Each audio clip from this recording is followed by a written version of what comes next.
Some students in extracurricular groups feel the Quick Art Center doesn't give them enough access to its resources, especially when booking the theater. You need to do it at least a month in advance, and then a lot of times there's conflicts, so you're trying to rearrange your schedule with theirs, and the month in advance comes up really quickly.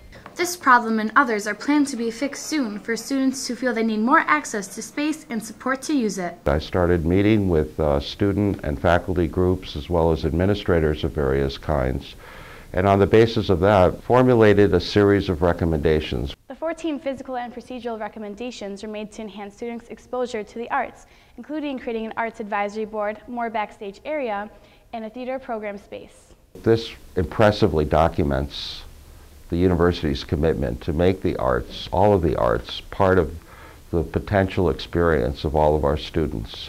That itself is the greatest good that this foresees. One of these recommendations is to make a studio art center in Francis Hall here and renovate these classrooms and offices to a more modern individual art rooms. Dean Natter plans to have all the recommendations finished by 2012. For SBU TV, I'm Megan Sidori.